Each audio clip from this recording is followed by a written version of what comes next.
हरे कृष्ण। ओमज्ञानतिमिरन्धस्य ज्ञानाञ्जनशलाकया चक्षुरुन्मिलितं येन तस्मै श्रीगुरवे नमः। नमां विष्णुपादाय कृष्णपृष्ठाय भूतले श्रीमते लोकनाथ स्वामिनिति नामिने। नमां विष्णुपादाय कृष्णपृष्ठाय भूतले श्रीमते राधानाथ स्वामिनिति नामिने। नमां विष्णुपादाय कृष्णपृष्ठाय भूतले श्रीमते भक्तिवेदांत स्वामिनिति नामिने। नमस्ते सरस्वती देवे गौरवाणी प्रचारिणे निर्विशेष शून्यवादी पाश्चात्य देशतारिणे। जय श्री कृष्ण चैतन्य प्रभु नित्यानंद श्री अद्वैत गदाधर श्रीवासदि गौर भक्त वृंद। हरे कृष्ण कृष्ण कृष्ण हरे हरे, हरे राम राम राम हरे हरे। अखिल मंडलाकार व्याप्त येन चराचरम तत्पाद दर्शितम येन तस्मै श्री गुरवे नमः। हरे कृष्ण। आज हम माधव गौड़ीय वैष्णव के लिए बहुत ही महत्वपूर्ण दिवस है। श्रीपाद मध्वाचार्य जी का आज तिरुभाव तिथि है। मध्व माघ शुक्ल पक्ष की ये नवमी है। इसी तिथि को श्रीपाद मध्वाचार्य आइतरी उपनिषद के ऊपर टीका देते देते ही अपने मध्व पीठ से उडुपी से अंतर्धान हो गए थे। जैसे कि पिछले वर्ष पे हमने इसी दिन पे श्रीपाद मध्वाचार्य के सिद्धांतों के ऊपर चर्चा की थी। अपने चारों आचार्य और चारों संप्रदाय के जो कलियुग के चार आचार्य है, जैसे कि रुद्र संप्रदाय के विष्णु स्वामी, ब्रह्म संप्रदाय के मध्वाचार्य, श्री संप्रदाय के श्रीपाद यमुनाचार्य और कुमार संप्रदाय के निम्बार्काचार्य, इन्होंने इस कलयुग में विष्णु भक्ति की पुनर्स्थापना की। जैसे 11वीं सदी में या 12वीं सदी में हम कह सकते हैं कि श्रीपाद शंकराचार्य आए और उन्होंने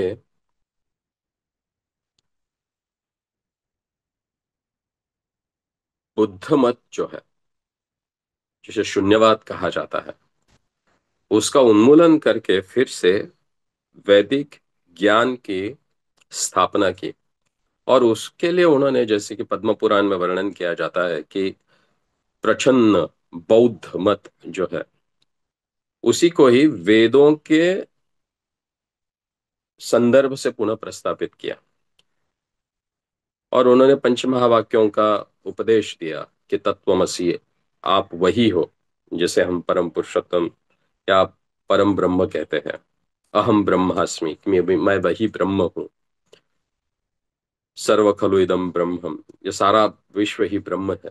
इस प्रकार से उन्होंने पांच महावाक्यों का प्रचार करके उसके ऊपर वेदांत सूत्र के जो पंच महावाक्य उसमें से उन्होंने संकलित करके इन्हीं को प्रसारित कर दिया। और उसी के कारण क्या हुआ कि जो बौद्ध मत, निर्विशेष और निराकार और शून्यवाद आदि चीजों से लोग दूर होके भगवत साक्षात्कार के लिए वेदों के पास आने लगे। लेकिन मध्वाचार्य ने जो श्रीपाद शंकराचार्य ने जो मायावाद का प्रचार किया था, प्रचंड बौद्धवाद का प्रचार किया था, उसके कारण लोगों में भक्ति बढ़ने के बजाय लोग ज्ञान की तरफ आकर्षित हो रहे थे। और जब व्यक्ति ज्ञान में स्थित हो जाता है तो कहते हैं कि ज्ञान से हृदय जो है वो अ, बहुत सख्त हो जाता है, कठोर हो जाता है। और उस कठोर हृदय में भक्ति लता बीज को बोना बहुत कठिन हो जाता है। कि जीवन का उद्देश्य है हरि, भगवान श्री हरि को प्रसन्न करना। और भगवान श्री हरि प्रसन्न होते हैं भक्ति के द्वारा ही। जैसे कहा जाता है कि भक्त्या तुष्यति केवलम न च गुणैः भक्ति प्रियो माधवा। भगवान माधव को अगर सबसे प्रिय क्या है तो है भगवान की भक्ति। और इस भक्ति को प्रस्थापित करने के लिए भगवान स्वयं नहीं आते हैं, वे अपने भक्तों को भेजते हैं। उसके पीछे भी एक कारण है। जैसे हम देखते हैं अ, श्रीमंत तुकाराम महाराज, वे अपने एक अभंग में लिखते हैं। वे कहते हैं कि कमळिनी काय जाने परिमळ भ्रमर सकळ जानत असे। कमळिनी यानी कमल का जो पुष्प रहता है, वो अपने सुगंध के बारे में इतना जानता नहीं है।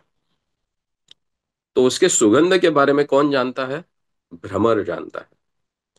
और इसीलिए जब हम किसी कमल के पास भ्रमरों को देखते हैं तो हमें मालूम हो जाता है कि ये जो, हमें पूरी तरह से ये ज्ञात हो जाता है कि ये जो कमल है ये सुगंधित है। तो जिसके पास जो होता है वो कई बार उस व्यक्ति को मालूम नहीं होता कि ये गुण उसके पास है। तो उसी प्रकार से भगवान की जो भक्ति है वो भगवान दे नहीं पाते। तो कौन देता है? तो भगवान की भक्ति जो है वो भक्त देते हैं, क्योंकि वे इसी भक्ति को प्रकाशित करते हैं। और इसलिए फिर भगवान ने विशेष करके इस कलयुग में अपने चार भक्तों को भेजा। और उन्होंने आके भगवत भक्ति जो है वो वेदों के सिद्धांतों के आधार पर हर एक जीवात्मा के चेतना के विकास के अनुसार उनको उस स्थल काल परिस्थिति के अनुसार प्रदान किया। श्रीपाद शंकराचार्य ने भी वही किया, लेकिन श्रीपाद शंकराचार्य ने भगवान के निराकार निर्विशेष या परब्रह्म स्वरूप के प्रति लोगों को आकर्षित किया। और जैसे कि कहा जाता है कि भगवान को अगर प्राप्त करना है तो भगवान को रसों के आदान प्रदान से हमें प्राप्त करना है। क्योंकि इस भौतिक जीवत जगत में जीव रसों के कारण ही बंधा पड़ा है। जैसे कि पांच मुख्य रस है, शांत है, दास्य है, साख्य है, वात्सल्य है और माधुर्य है। और इन पांच रसों से ही जीव इस भौतिक जगत में उन रसों को इस भौतिक चीजों में लगा के बंधा पड़ा है। तो उन्हीं पांच चीजों को, इन्हीं पांच रसों को भगवान के प्रति कैसे प्रेरित किया जाए, भगवान की ओर कैसे हमें इन्हें लगाया जाए, ये सिखाने के लिए स्वयं भक्त ही आते हैं। और फिर स्थल काल परिस्थिति के अनुसार जैसे ही जीव के चेतना का उत्थान होते जाता है उस प्रकार से उसको सिद्धांत दिया जाता है। तो पहले तो 11वीं सदी में, 12वीं सदी में श्रीपाद शंकराचार्य ने उन सारे जीवात्माओं को भगवान के ज्योति स्वरूप या परब्रह्म स्वरूप की ओर आकर्षित किया। और उनको बताया कि आप विश्व ज्योति के समान ही हो, तत्वमसि, आप वही हो, उस ही दिव्य ज्योति के स्वरूप हो। फिर उसी में ही जब श्रीपाद रामानुजाचार्य आए और विष्णु स्वामी आए, तो विष्णु स्वामी ने शुद्धाद्वैत दे दिया, जिसमें उन्होंने स्थापित कर दिया कि जीव और भगवान जो है ये दोनों शुद्ध है।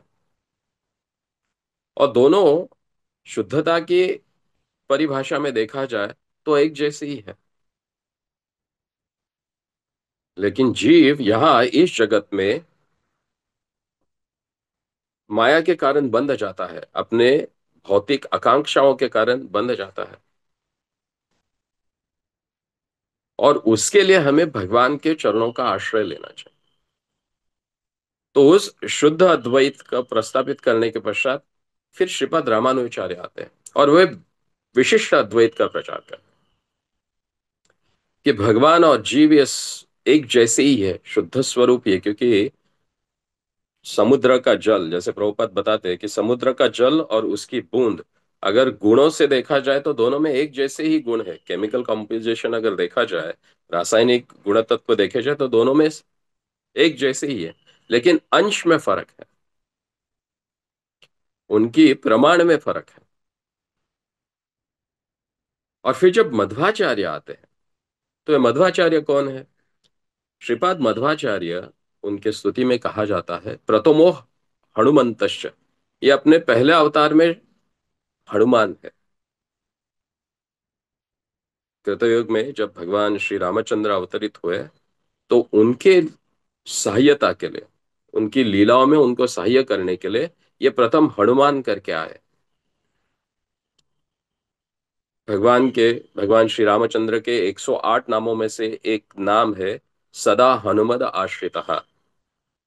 इसके दो अर्थ होते हैं कि ये भगवान श्री राम के आश्रित है, हनुमान, और श्री हनुमान के आश्रय में भगवान है, यानी भक्त भी भगवान के आश्रय बन सकते हैं। भगवान का भक्त ही भगवान का कभी कभी भगवान को आश्रय देते हैं। ये ये लीला वैचित्र है भगवान का।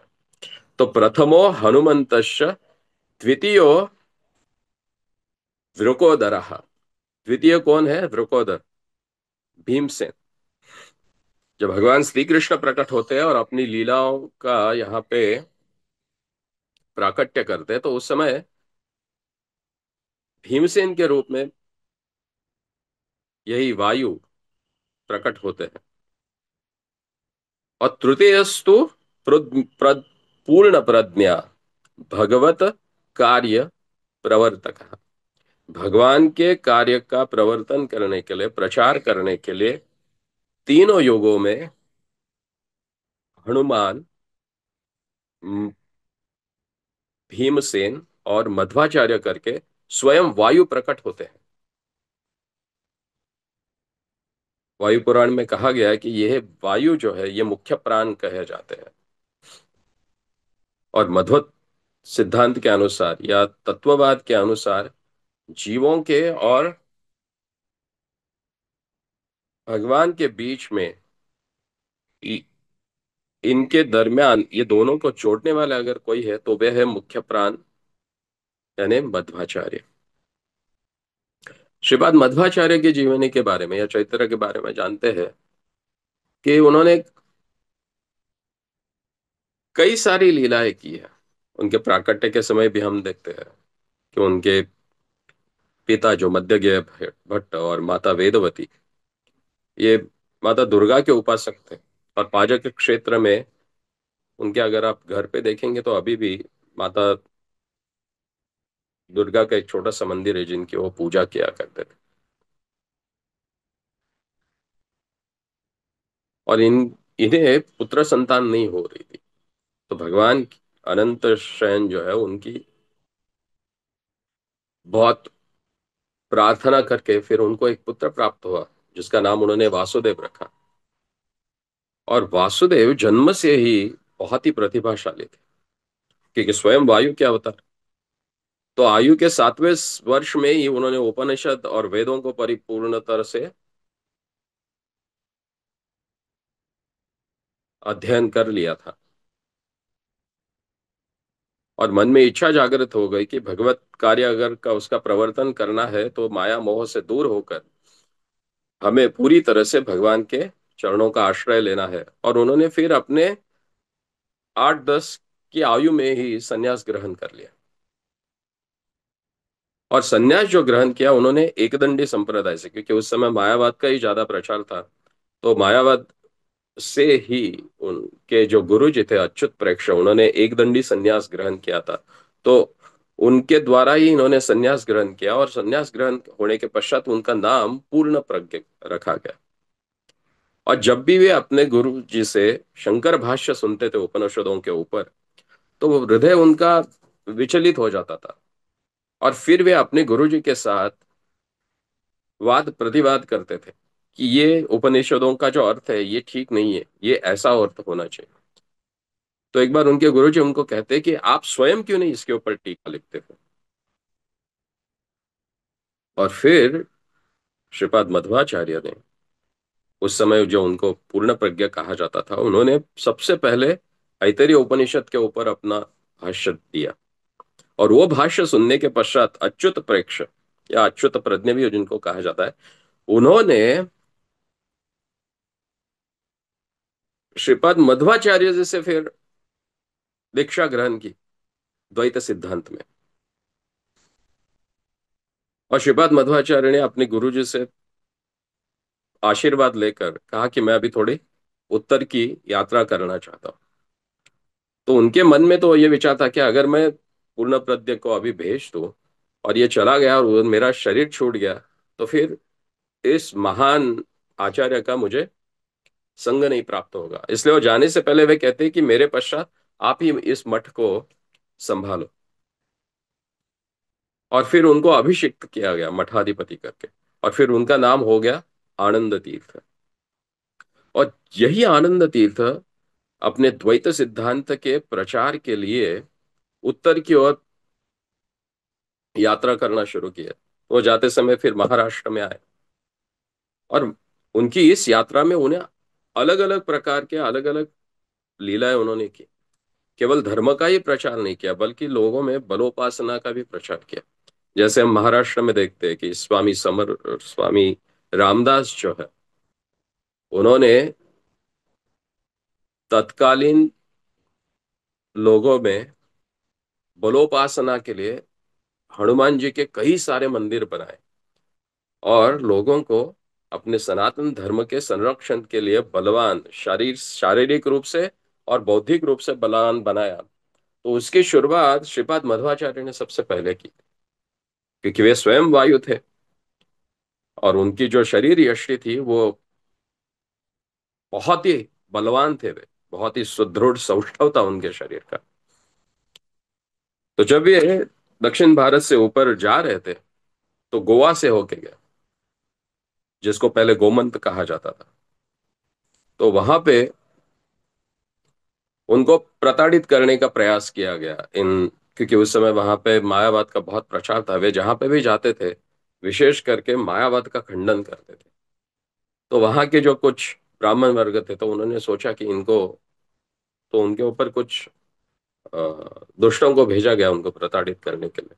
लेकिन मध्वाचार्य तो स्वयं वायुपुत्र और जो भीम और हनुमान जी की शक्ति रखते हो, उन्हें तो उनको हरा दिया,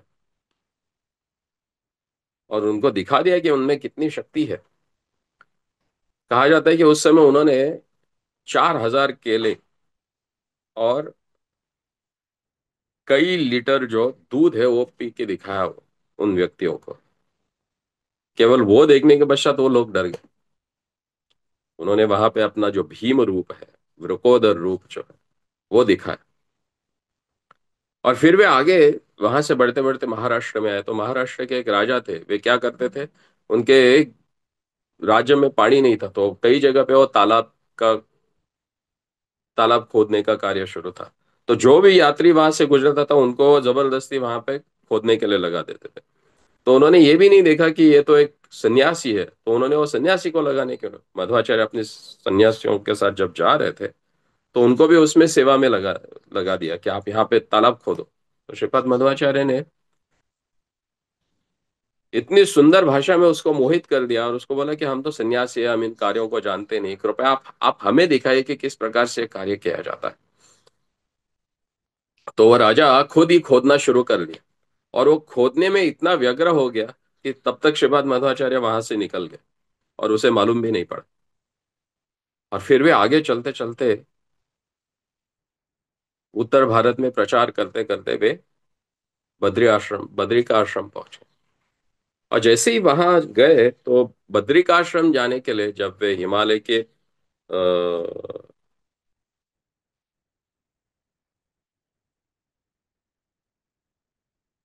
हरिद्वार में थे, एक्चुअली हरिद्वार ऋषिकेश वहां पे थे,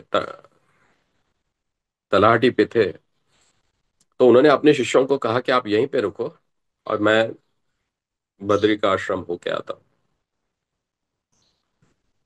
तो कुछ शिष्य उनके साथ जाना चाहते थे, लेकिन मध्वाचार्य ने उनको रोका, क्योंकि आप इस शरीर से उस धाम तक नहीं जा पाओगे, आपके लिए वो कठिन होगा।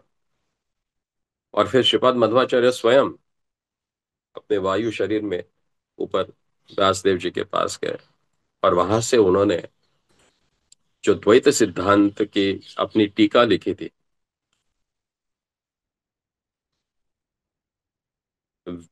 वेदांत के ऊपर, वो श्रील व्यासदेव जी को अर्पण की। और उसके पश्चात वे प्रचार करते करते जगन्नाथ पुरी आए। वहां पे उन्होंने नरहरि तीर्थ जो उनके शिष्य हैं, जो वहां के राजा के प्रधान थे, उनको प्रचार किया। वे सन्यासी बन गए और वहां पे अपने मंत्रों की शक्ति क्या है वो उन्होंने वहां पे दिखाई। क्योंकि उस समय वहां के जो पंडित थे, वे वैदिक मंत्रों के ऊपर ज्यादा विश्वास नहीं रखते थे, बल्कि वे कर्मकांड पे उनका विश्वास था, लेकिन मंत्र साधना के ऊपर उनका विश्वास नहीं था। तब श्रीपाद मध्वाचार्य ने मंत्रों का उच्चारण करके अपने हाथों में ही बीजों को प्रस्फुटित कर दिया, और उन बीजों का हाथों में ही पूरी तरह से एक वृक्ष बन गया, केवल मंत्र शक्ति के द्वारा। अगर मंत्र, कहा जाता है कि अगर उचित स्वर से उचित छंद में अगर किसी मंत्र का उच्चारण किया जाता है, तो पूरी तरह से, क्योंकि शब्द से ही इस जगत में सब सृष्टि होती है, तो बीज भी पूरी तरह से प्रस्फुटित केवल मंत्रोच्चार से हो सकता है। श्रीपाद मध्वाचार्य ने अपने मंत्रों के उच्चारण से वहां दिखा है। और श्रीपाद नरहरि तीर्थ वहां पे उनके साथ अपने जीवन को उनके चरणों में समर्पित करके उनकी यात्रा में जुड़ गए। तो ऐसे ही प्रचार करते करते फिर श्रीपाद मध्वाचार्य नीचे दक्षिण की ओर वापस आए। तब तक उनके गुरु जी जो थे अच्युत प्रेक्षक, उन्होंने शरीर अपना छोड़ दिया था। और इसी यात्रा में उनके जो मुख्य 8 शिष्य हैं, वे उनको प्राप्त हो गए। और वे जब वापस आए, तो आने के पश्चात उन्होंने अपने ही मध्व भाष्य, जो कि प्रस्थान त्रयी पे उन्होंने दिया था। प्रस्थान त्रयी यानी क्या है? उपनिषद, भगवत गीता और वेदांत, या ब्रह्म सूत्र जिसे कहा जाता है। वेद व्यास जी ने जो अंतिम अंत में सारे वेदों की रचना करने के पश्चात जो वेदांत सूत्र दिए, इन तीनों के ऊपर उन्होंने अपनी टीका दी और अपने इस द्वैत सिद्धांत को उन्होंने प्रस्तावित किया। तो पिछले बार के प्रवचन में हमने चर्चा की थी कि मध्वाचार्य ने जो 9 सिद्धांत दिए थे द्वैत सिद्धांत, उसके ऊपर मैं उसको अभी यहाँ रिपीट नहीं करूंगा। हम थोड़ा आगे का चर्चा करते हैं कि उन्हीं सिद्धांतों को प्रस्तावित करने के लिए उन्हें कई ग्रंथों की रचना की। जैसे कि खुद के ही ब्रह्म सूत्र की व्याख्या के ऊपर उन्होंने अनुवाक्य करके और एक व्याख्या लिखी, ताकि हर एक व्यक्ति को उस ब्रह्म सूत्र का आकलन हो। फिर उन्होंने महाभारत के ऊपर एक अपनी टीका लिखी, जिसको महाभारत तात्पर्य निर्णय कहा जाता है। श्रीमद् भागवत के ऊपर भी उन्होंने अपनी टीका दी, और इन टीकाओं से द्वैत सिद्धांत जो है वो उन्होंने प्रस्तावित किया। उन्हें पूरी तरह से ये प्रस्तावित करने का प्रयास किया कि जीव और भगवान, जीव और प्रकृति, प्रकृति और भगवान, इनमें अंतर है। और इस अंतर को समझना, और इतना ही नहीं बल्कि हर एक जीव और जीव के बीच में भी अंतर है, और जीव और इन सबके ऊपर काल का पूरी तरह से प्रभाव है। इन 5 मुख्य सिद्धांतों को उन्होंने प्रस्तावित करने का प्रयास किया कि पूरी तरह से हमें समझ में आना चाहिए कि जैसे भगवत गीता में भगवान बताए कि ममय आंशो जीवलोके जीवभूत सनातन मनषष्ठानि इंद्रियाणि प्रकृति स्थानि कर्षति, कि जीव भगवान का अंश है और कैसा है? सनातन है, और अपने मन और इंद्रियों के कारण इस भौतिक जगत में कर्षति, वो पूरी तरह से पीसा जा रहा है। क्यों? क्योंकि जब तक उसका मन इन पांच इंद्रियों के द्वारा संचालित होता है, तब तक इस भौतिक जगत में वो बंधा ही रहता है। और इन पांच इंद्रियों पे जब मन आकर्षित हो जाता है, तो इस चक्की में, संसार रूपी चक्की में, ये जीव पिसता जाता है। अगर उससे बाहर निकलना है उसे, तो भगवत आराधना आवश्यक है। और यहाँ पे विशेष रूप से वो एक सिद्धांत को प्रस्तावित करना चाहते हैं कि अगर हमें इस भौतिक जंजाल से पूरी तरह से बाहर निकलना है, तो केवल और केवल मात्र भगवान की कृपा आवश्यक है। कृपा से ही प्राप्त हो सकता है, अन्यथा बहुत कठिन। ज्ञाने प्रयास उदपास्य, हम ज्ञान के प्रयास से भगवान को प्राप्त नहीं कर सकते। और इसलिए हम देखते हैं कि भगवत गीता में भगवान बताते हैं कि न ज्ञानेन न तपसा न योगेन, कि हे अर्जुन, मुझे तुम ज्ञान के द्वारा केवल प्राप्त नहीं कर सकते हो, ना ही तपस्या के द्वारा प्राप्त कर सकते हो, और ना ही अष्टांग योग से कर सकते हो। तो कैसे? भक्त्या तु अनन्या शक्या अहम एवं विदो अर्जुन। भक्ति के द्वारा ही तुम केवल मुझे प्राप्त कर सकते हो। और भगवान की भक्ति कौन दे सकता है? जिसके पास है वही तो दे पाएगा ना। मध्व स्तुति में श्रीपाद मध्वाचार्य को एक नाम से संबोधित किया जाता है, गोविंद भक्त शिखामणि। वे कौन है? तो गोविंद के भक्तों के शिखामणि, यानी चूड़ामणि कहा जाता है, कि भगवान के भक्तों में सर्वश्रेष्ठ वे है। भगवान गोविंद के भक्तों में वे सर्वश्रेष्ठ है। तो जो भक्त है वही भगवान की भक्ति दे सकता है। और श्रीपाद मध्वाचार्य ने कई सारे भक्ति पर स्तुतियों की, भगवान की स्तुतियों का उन्होंने उन्होंने रचना की। जैसे द्वादश स्तोत्र है। द्वादश स्तोत्र में हम देखते हैं कि वे भगवान के सारे अवतारों के, जैसे कहा जाता है कि वो एक सुंदर लीला है जिसकी चर्चा की जाती है, कि जब आप उडुपी जाते हो तो वहां पे उडुपी कृष्ण का विग्रह है, बहुत ही सुंदर विग्रह है। भगवान 3 साल की आयु के हैं, 3 या 5 साल के आयु के हैं, और हाथ में, एक हाथ में उन्होंने मथनी धारण किया और दूसरे हाथ में मथनी की रस्सी धारण की है। ये जो उनका सुंदर गोपाल रूप है, जो एक बार माता रुक्मिणी ने भगवान से आग्रह किया था कि मैं वो आपका बाल रूप देखना चाहती हूँ, तो भगवान ने कहा कि देखो, अगर वो रूप आप देख लोगे तो आपका जो मेरे प्रति प्रेम है, जो एक विशेष रस से जो आपके मेरे प्रति प्रेम है, वो लोप हो जाएगा, और आप में दूसरा प्रेम उत्पन्न हो जाएगा। तो मैं बोली, नहीं नहीं, मैं देखना चाहती हूँ। तो भगवान ने अपने ही हाथों से वो जो बाल रूप उनको दिखाया भी, और एक सुंदर विग्रह भी उस रूप का बना के माता रुक्मिणी को दे दिया। और जब भगवान ने अपनी लीला यहाँ से प्रकट कर ली, तो उस समय वो जो विग्रह है वो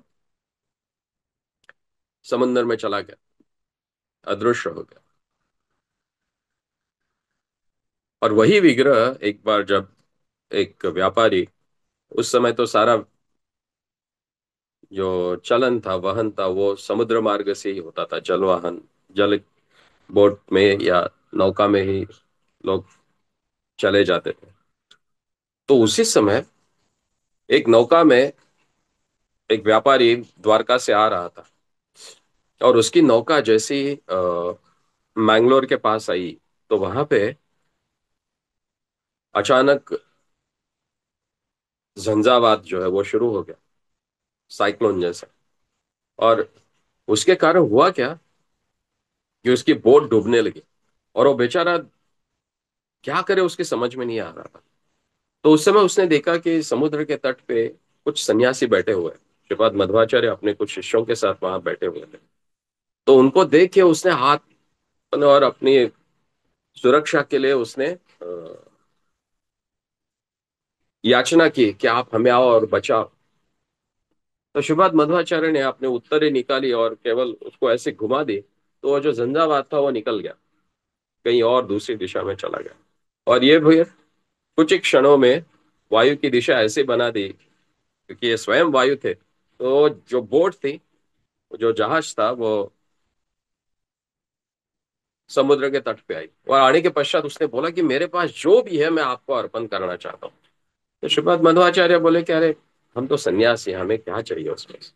आप आपका जीवन सुरक्षित रहा, यही सबसे महत्वपूर्ण है, तो आप इसे अपने पास ही रखें, हमें इसकी आवश्यकता नहीं है। तो वो बहुत ही प्रार्थना करने लगा कि कृपया आप कुछ तो ले लीजिए इसमें से, आप आपके लिए। तो उन्होंने देखा कि वो नाव को बैलेंस करने के लिए उसने बड़े बड़े चंक रखे हुए थे, और वो गोपी चंदन था। वो बोले कि हमें ये गोपी चंदन ही दे दीजिए। तो बोला ठीक है, तो उसने वो गोपी चंदन निकाला और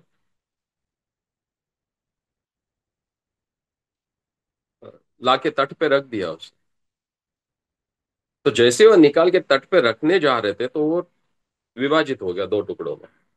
तो दो चंक थे, तो दोनों चंक में, एक चंक में से, एक ढले में से वही जो भगवान का सुंदर हाथ में मथनी पकड़ा हुआ जो विग्रह है, वो प्राप्त हो गया। और दूसरे में बलराम जी का विग्रह है।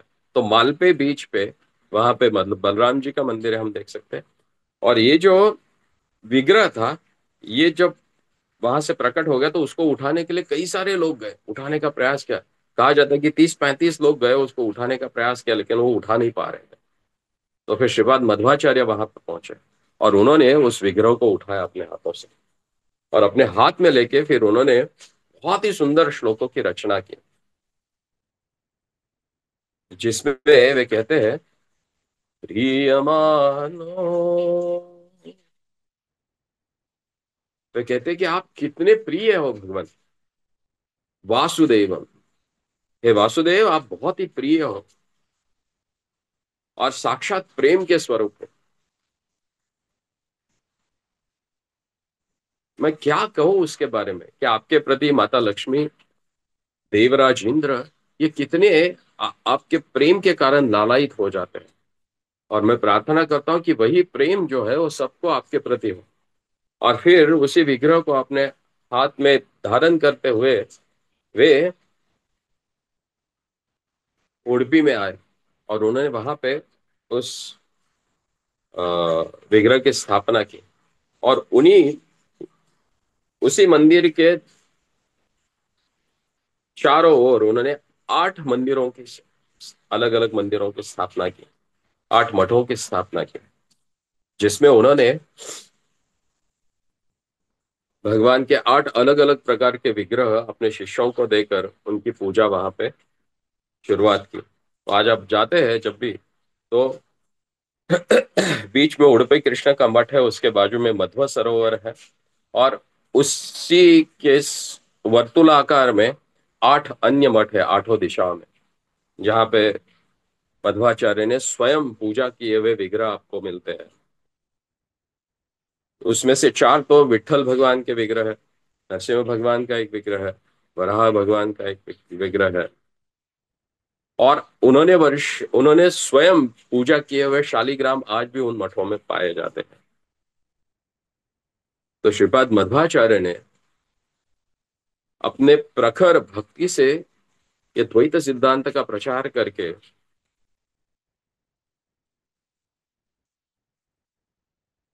भगवान के इस भक्ति सिद्धांत को इस कलयुग में पुनः प्रस्थापित किया।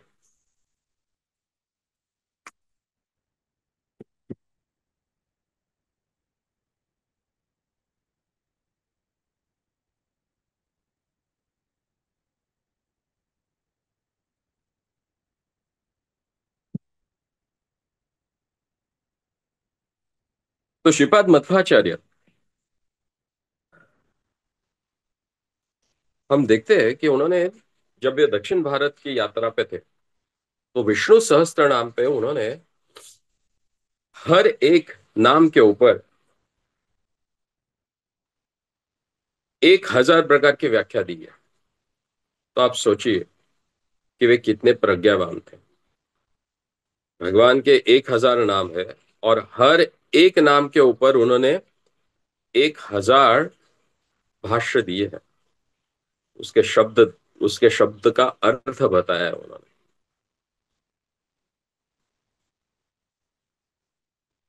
और बताते हैं कि श्रीपाद मध्वाचार्य जो है,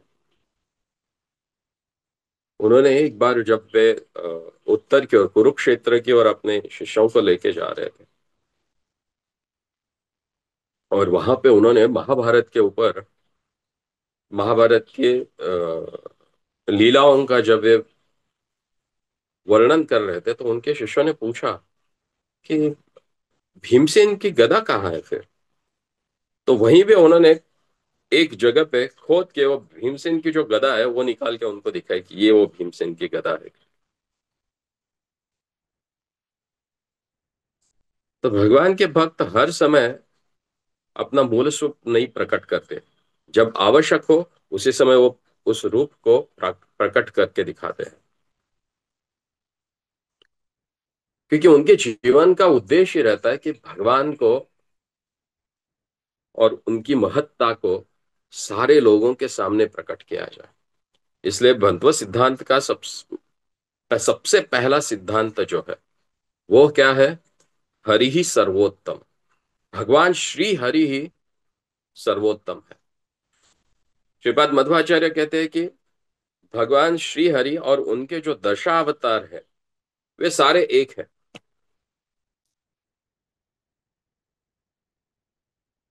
मध्व सिद्धांत में और गौड़ीय सिद्धांत में एक ही थोड़ा सा फर्क है। जैसे जीव गोस्वामी पाद अपने भगवत संदर्भ में बताते हैं, और श्रीमद् भागवतम में भी कहा गया है कि कृष्णस्तु भगवान स्वयं। भगवान श्री कृष्ण ही पूर्ण पुरुषोत्तम है। और मध्व अनुयायी जो है, जो तत्ववाद को प्रचार करते हैं, वे मानते हैं कि भगवान हरि जो है वे सर्वोत्तम है। श्री राम, कृष्ण, नरसिम्हा, ये सारे अवतार स्वरूप है और ये सब एक जैसे ही है, एक समान ही है। लेकिन श्रीमद् महाप्रभु जब आते हैं और वे जब प्रचार करते हैं इस द्वैत सिद्धांत का, तो वहां पे वे बताते हैं कि भगवान श्री हरि आराध्य भगवान व्रजेश तनयस। आराध्य कौन है? तो भगवान श्री कृष्ण जो ब्रजेश तनय है। और भगवत संदर्भ में तो भगवान श्री कृष्ण ये अन्य दशावतारों से भी कैसे, वे अवतार नहीं है बल्कि अवतारी है, उनसे ही सारे अवतार कैसे आते हैं। और श्रीमद् भागवत का भी वही प्रतिपादन है, इतेच अंश कला पुंस कृष्णस्तु भगवान स्वयं। भगवान श्री कृष्ण ही सर्वोत्तम है और अन्य सब उनके अवतार तत्व है। तो यहाँ पे थोड़ा सा फर्क आ जाता है। और जैसे हम देखते हैं कि श्रीपाद मध्वाचार्य के जो शिष्य थे, अ,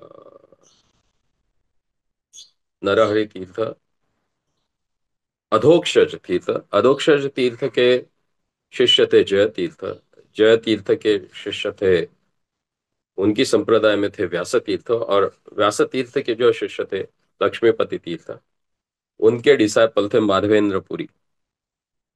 और माधवेंद्र पुरी जो मध्व संप्रदाय से, हालांकि वे तो उत्कट के थे, यानी उत्कल के, उड़ीसा के थे, तो वे मध्व संप्रदाय में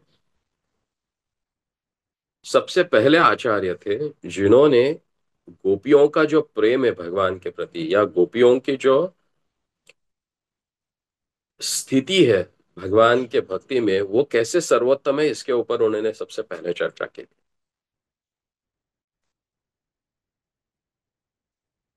और उन्हीं से ही आगे ये हमारा गौड़ीय संप्रदाय आता है। तो माधवेंद्र पुरी, हम देखते हैं कि उन्होंने ही पहले, सबसे पहले ब्रज में, आपको सुन के आश्चर्य होगा कि अपने गौड़ीय संप्रदाय के सबसे प्रथम विग्रह हम, शायद तो कई लोग, कई बार हम समझते हैं कि गोविंद देव, गोपीनाथ और मदन मोहन, यह हमारे सबसे पहले विग्रह है। तो सबसे पहले हमारे विग्रह है श्रीनाथ जी। अगर हम समझते हैं कि हम माधवेंद्र पुरी से ही आगे आते हैं और उनकी ही सिद्धांतों का हम इस गौड़ीय संप्रदाय में प्रचार प्रसार करते हैं, तो माधवेंद्र पुरी जी को सबसे पहले जो विग्रह प्राप्त हुआ था वो है श्रीनाथ जी। जो नाथ द्वारा में आज है, वे श्रीनाथ जी ही हमारे प्रथम विग्रह है, जो माधवेंद्र प्रभु जी के प्रेम के कारण वहां पे प्रकट हुए। तो आगे हम देखते हैं कि जब श्रीपाद नित्यानंद प्रभु जब पंढरपुर की यात्रा पे थे, तो वहीं पे वे लक्ष्मीपति तीर्थ से मिले और फिर से इस मध्व संप्रदाय से हम जुड़ गए। माधवेंद्रपुरी के पश्चात फिर लक्ष्मीपति तीर्थ से जब इनका मिलन हुआ नित्यानंद प्रभु का, तो पुनः से इस मध्व संप्रदाय से हम सम्मिलित हो गए। तो पंढरपुर धाम भी हमारे लिए बहुत ही महत्वपूर्ण धाम है, कि जहां पे हमारे दो महान आचार्य एकत्रित आ गए, जैसे श्री लक्ष्मीपति तीर्थ और श्रीपाद नित्यानंद प्रभु, वे वहीं पे एकत्रित हुए। इसलिए हम देखते हैं कि आज अगर आप पंढरपुर जाते हैं तो गुरु महाराज ने वहां पे लक्ष्मी तीर्थ जी के भी चरण कमल, विश्वरूप जी के भी और नित्यानंद प्रभु के भी चरण कमल आपको वहां पे देखने के लिए मिलेंगे, क्योंकि ये तीनों वहीं पे ही थे। लक्ष्मीपति तीर्थ से ही उन्होंने विश्वरूप जी ने दीक्षा ग्रहण की थी। विश्वरूप जो महाप्रभु के बड़े भाई थे, और उन और फिर नित्यानंद प्रभु भी वहां पे लक्ष्मीपति तीर्थ से मिले थे। तो पंढरपुर धाम हमारे लिए बहुत ही महत्वपूर्ण है। अगर हम मध्व संप्रदाय में अपने आप को इस मध्व गौड़ीय संप्रदाय के अनुयायी मानते हैं, तो ऐसे स्थानों पे जहाँ पे आचार्यों ने अपना भजन किया है, अगर वहां पे जाके अपना भजन करते हैं, अपनी साधना करते हैं, अपनी सेवा करते हैं भगवान के प्रति, तो निश्चित रूप से अपनी साधना में, अपनी भजन में हमें पूरी तरह से अ, उसका जो परिणाम है, उसकी जो सिद्धि है, वो प्राप्त हो जाती है। तो आज के ही तिथि में, माघ शुद्ध शुक्ल पक्ष की जो नवमी है, उसी स्थिति में श्रीपाद मध्वाचार्य अपनी आयु के 81 ईयर्स पे अपने मध्व पीठ में बैठकर ऐतरेय उपनिषद के ऊपर अपना भाष्य कर रहे थे। और उसी समय उनका भाष्य सुनने के लिए कहा जाता है कि देवता भी आके बैठ जाते थे। और जब देवताओं ने वो भाष्य सुनने के पश्चात उनके ऊपर जो पुष्प वृष्टि की, तो पुष्पों से वो पूरी तरह से आच्छादित हो गए। जैसे हम भगवान का भी पुष्प पौष माघ में पुष्पों से अभिषेक करते हैं, तो उसी प्रकार से देवताओं के द्वारा उनके ऊपर पुष्प वृष्टि हो रही थी, और वो पूरी तरह से आच्छादित हो गए, पुष्प में ढक गए। और जब बाद में उन पुष्पों को हटा के देखा, तो देखते ही कि मध्वाचार्य वहां पे है नहीं, वे अंतर्धान हो गए। तो इससे हम जान सकते हैं कि जो भगवान के भक्त रहते हैं, जो आचार्य है, वे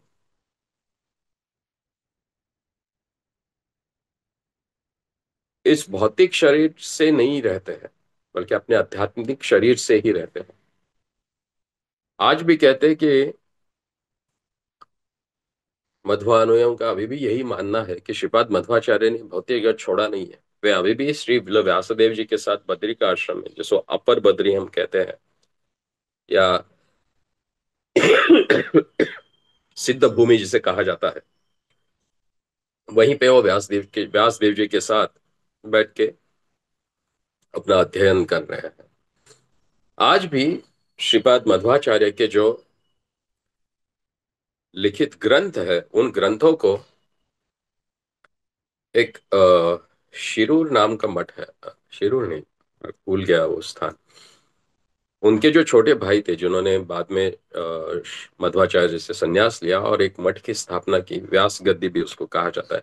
वहां पे वो सारे ताम्र पत्र पे जो उन्होंने लिए हुए ग्रंथ है वो लिखकर उस जगह पे आज भी जमीन के अंदर गाड़ के रखे हुए हैं, ताकि भविष्य में, आजकल हम देखते हैं कि इन्वेंडर्स आते हैं, आतताई आते हैं और मंदिरों को नष्ट कर देते हैं।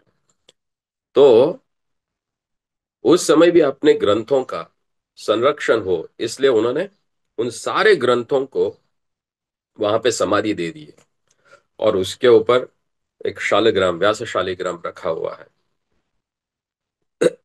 तो मध्व सिद्धांत आज भी ग्रंथ रूप में है और भविष्य में भी वो हमारे साथ रहेगा। जैसे हम देखते हैं कि वृंदावन में अगर आप सनातन गोस्वामी जी की जो समाधि है वहां पे जाते हो, तो उसके पीछे भी एक ग्रंथ समाधि है। तो वो ग्रंथ समाधि यानी जितने अपने सारे आचार्यों ने ग्रंथों की रचना की है, उन सारे ग्रंथों को, और विशेष करके सनातन गोस्वामी, रूप गोस्वामी के द्वारा जो लिखे हुए ग्रंथ है, जो